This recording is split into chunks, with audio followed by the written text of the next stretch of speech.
Welcome back to Our Issues Milwaukee. I'm your host, Andrea Williams. If you are just joining us, April is National Sexual Assault Awareness Month.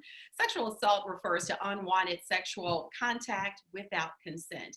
The use or threat of force is often present, and victims may be intentionally rendered incapable of giving consent through the use of alcohol and or drugs. My next guest has her own story of survival, and she works hard every day to help transform lives through outreach and advocacy for domestic violence, human trafficking, and other struggles that plague our communities. Nancy Yarbrough is the founder and executive director of Fresh Start Learning Incorporated. How are you, Nancy? I'm doing great. How are you, Andrea?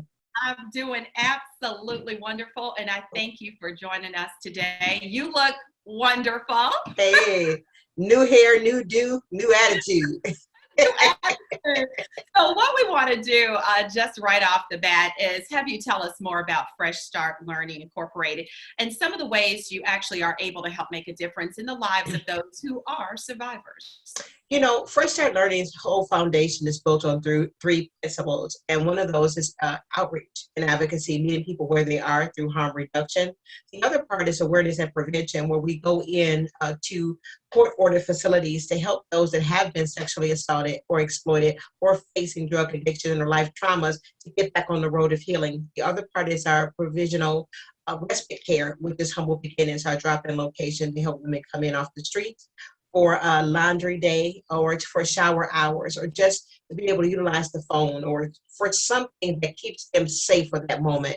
And in that moment, we're attempting to give them resources that may be able to help them pass the struggle or barrier, whatever barrier they're facing. Yeah, so really it's that safe place, like you said, for the moment. So if someone needs to go as far as just have their clothes cleaned, you're providing that space for them. But at the same time, you take the opportunity to find out what they're going through, what their needs are, and making sure you can meet those needs with the resources that you have developed through your programming and services and other organizations that you collaborate with, right?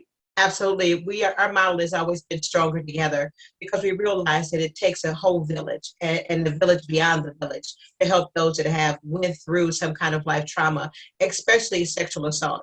That's one of the parts of the violation that stays with you even after the assault has happened and you've gone past it. And years later, there's still residue of that hurt, that violation that was taking place. So we're here to walk alongside of the victim that becomes the survivor thriver to their point of thriving, to come back and pour in to that power that they now have of telling their journey, you know. So that is why our foundation was built on the survival that happened through me, you know. Everything that's here is very intentional. And it's intentional because we want people to know that that roadmap may look different, but all of it is a part of healing. And we're here to help you through it all. Yeah, and I mentioned early on that you do have a journey of your own. And even though you grew up in a great household with a father that served as a pastor, and, probably pretty much, I think it's safe to say, everything that anyone would need or want in a position of being a teenager, still there were things outside of your home that got your attention and kind of led you astray. So if you would just share a part of that journey of some of the things that you went through that has actually led you to be where you are today to help change the lives of others. Okay, yeah, it's those things that we don't think about, those small seeds that were planted, whether it was the time when growing up that I was bullied, body shame, talked about for my hair, for my lips, felt misplaced, felt out of place, didn't feel connected, didn't feel a sense of belonging growing up in elementary. And my parents got a divorce. So that was another seed that was planted, thinking that there was something that you could have done different, even though I was young,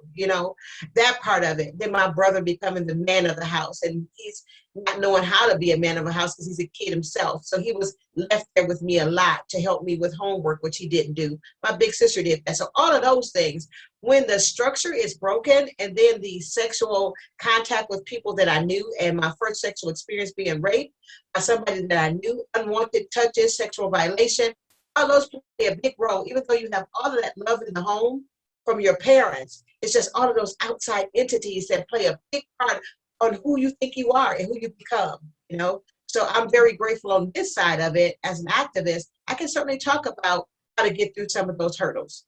Yeah, and you've actually done so many outstanding things along your journey. I believe you enlisted in the Army National Guard, and you overcame addiction. You've done so much, and then to really take it upon yourself and not just focus on you. You really took a step back and said, "What can I do to help other people who are going through?"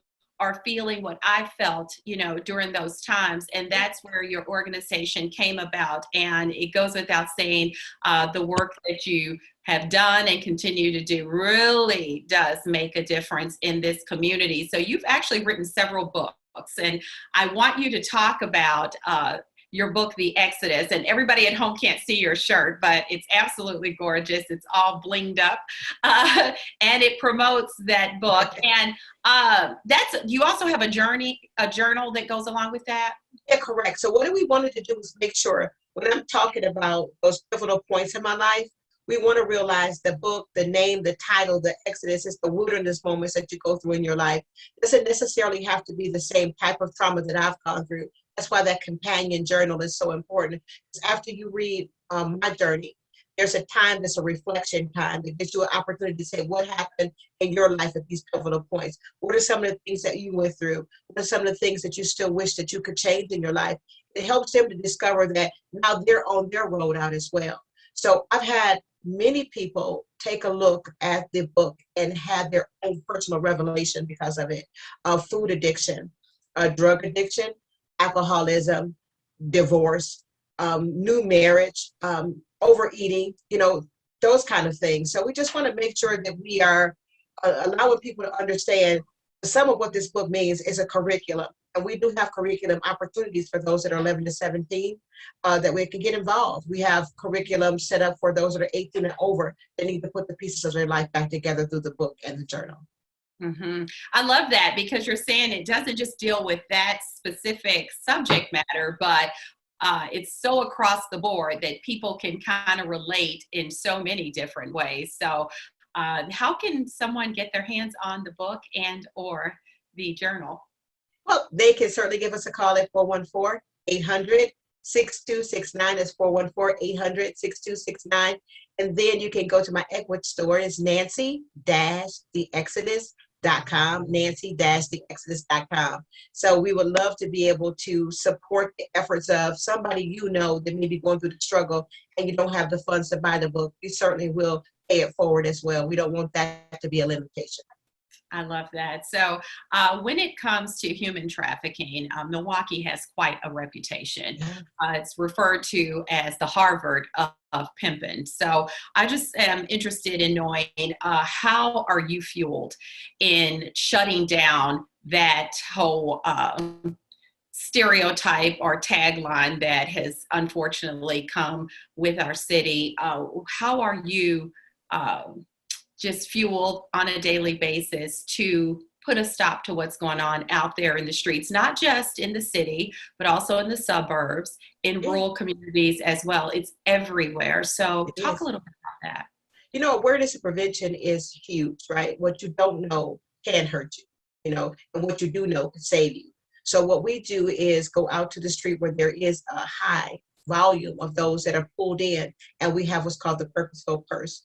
So what we do is hand out that purse full of toiletries they can buy themselves with a handwritten letter of love, but it's just the consistent showing up that helps those to come out, and get to a better life. But those that don't know, in the rural areas, in the school districts, local churches, through organizations that are legal teams or healthcare facilities or at-risk youth centers, I go in and do curriculum. So I have 3 bases of curriculum. One is Next Steps. The other one is through the Exodus. I also am a trainer through Ending the Game and now My Life, My Choice. So there's many ways that people that don't know, that want to know, we can help them to be aware and what to do. Those that have got caught in the grips that are coming out, how to live a life after the life. But then there's also those that we want to prevent from even going into the life. So we're very well set up to help any of those avenues. And that is what takes away that stigma. Because once you realize it's just not street sex or anything of that nature, it's more of an inner thought of saying that yes, then you can turn that yes into a no. Yeah. And I think it's important when we've had conversations about human trafficking specifically on this show. It's been said that, it's not the big bad wolf that comes after you in the situation. It's people or an individual who poses as your friend and switches on you, someone who poses as your boyfriend and then flips the script on you. So I think it's important when we talk about awareness that people realize that this is not snatch you up and, you're never to be seen again. These are people that sometimes come into your life and play a role, literally, as we wrap. Yep, it's not the old snatch and grab, made for movie TV kind of script. It's more so the people that you do know, people that are connected to you. There are male traffickers and female traffickers. There are male victims and female victims. There are any age group, and it happens in all 72 counties in Milwaukee. So just because we know that, any child is not restricted to the pool. So we just want to make sure we're doing our part. Yes, you certainly are. Thank you so much for coming by and letting us know about the great work that you do, and keep on keeping on, Nancy. Thank you. Nancy Yarbrough is the founder and executive director of Fresh Start Learning Incorporated. For more information on anything we've discussed, you can visit their website at freshstartlearninginc.org or call 414-800-6269.